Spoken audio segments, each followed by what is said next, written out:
티베 사자의 여행 안내서 제7편 사유의 단계를 위한 수행법.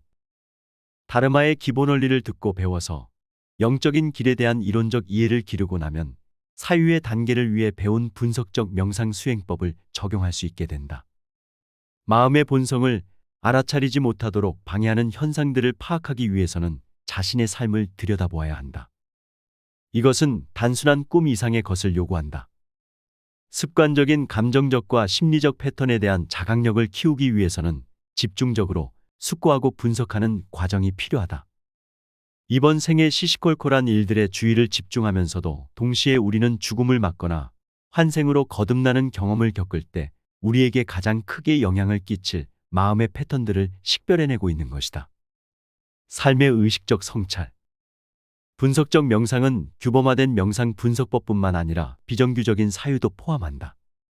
삶에 대한 의식적 성찰은 날마다 하루를 마치고 잠들기 전에 좀 더 자유롭게 할 수 있는 수행이다. 하지만 효율성을 위해서는 명확한 의도와 깨어있는 의식으로서 행해야 한다.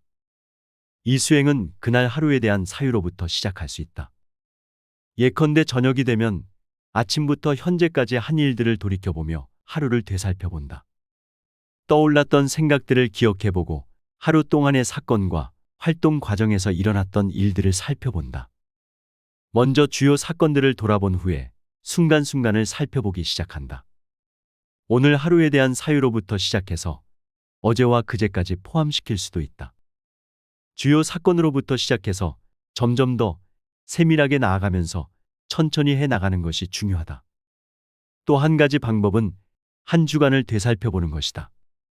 한 주 동안에 중요한 감정적 혼란을 겪었다면 먼저 그 사건부터 되살펴본다. 이런 짧은 시기들을 먼저 살펴보고 점차 현재까지의 전체 생활을 음미해본다. 자꾸 되풀이하게 되는 행동 방식인 삶의 주요 패턴을 자각하는 것이 매우 중요하다. 우리의 가장 큰 문제, 우리의 크나큰 고통과 두려움을 발견해내기 위해서는 평생의 경험들을 이런 식으로 모두 살펴봐야 한다. 삶을 성찰하는 시간에 우리가 찾아내야 할 것은 바로 이런 삶 속의 패턴들이다. 우리는 대개 이런 경험들을 인식하고 받아들이려고 하지 않는다. 번뇌가 큰 고통을 안겨줄 때마다 우리는 슬금슬금 뒷걸음질을 치곤 한다. 우리는 보통 자신의 감정을 두려워한다. 감정이 격렬해질수록 더욱더 큰 두려움을 느낀다. 그렇지만 번뇌는 다시금 돌아오기 때문에 도피는 도움이 되지 않는다.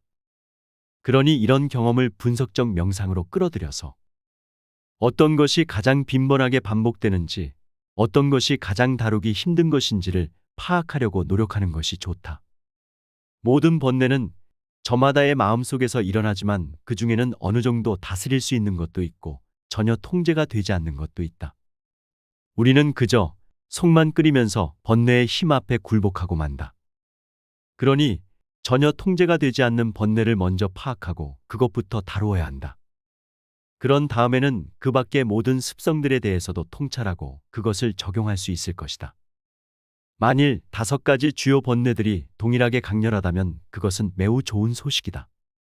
그런 사람은 사유와 명상의 미천으로 사용할 수 있는 감정적 자원을 풍부하게 가지고 있는 부자다.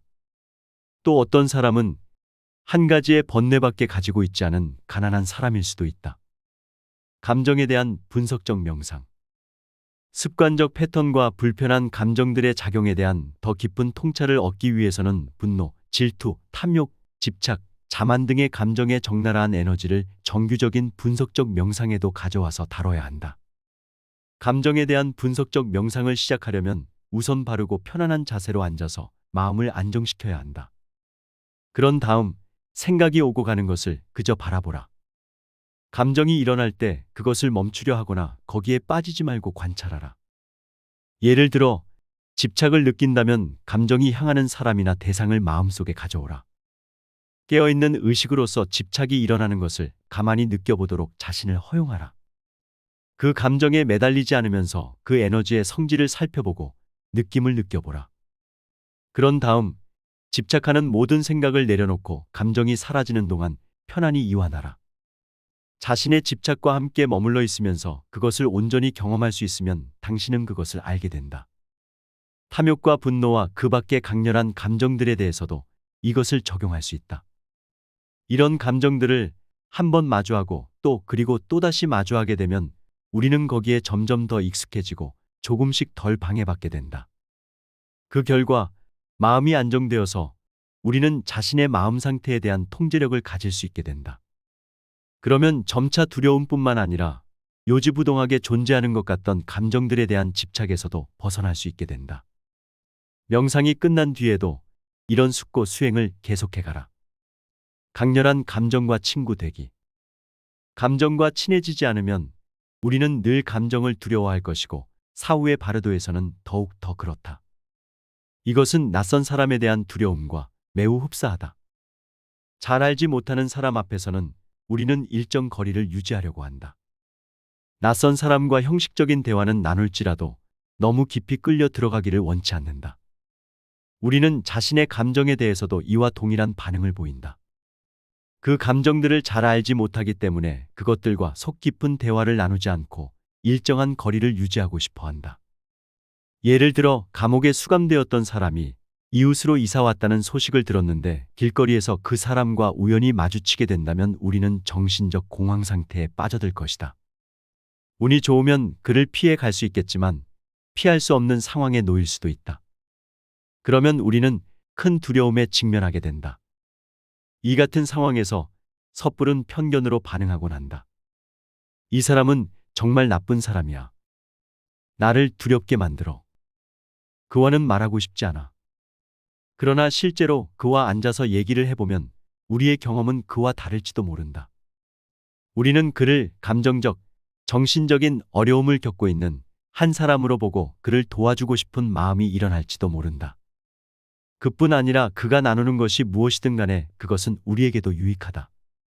함께 얘기를 나눔으로써 자신과는 다른 감정적 관점을 인식하는 것을 배우게 되고 폭력과 같은 미혹된 심리 상태에 빠지지 않는 것이 큰 다행임을 알게 된다.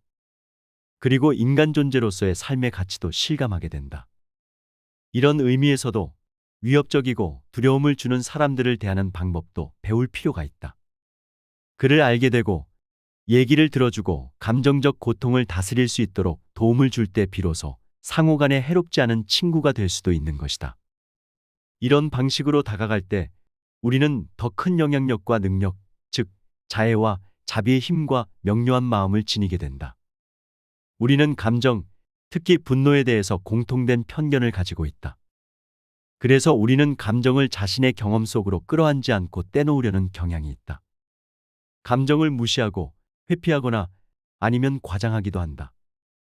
이와 반대로 감정에 대해 깊이 사유하고 배워감으로써 자신의 감정과 친구가 될 수도 있다. 이러한 진전은 낯선 사람과 유대감을 가지게 되는 것과 매우 유사하다. 이것은 우리와 그것들 사이에서 느끼는 분리감을 극복하는 수단이 된다. 자신의 감정과 깊은 유대감을 형성하는 것이다.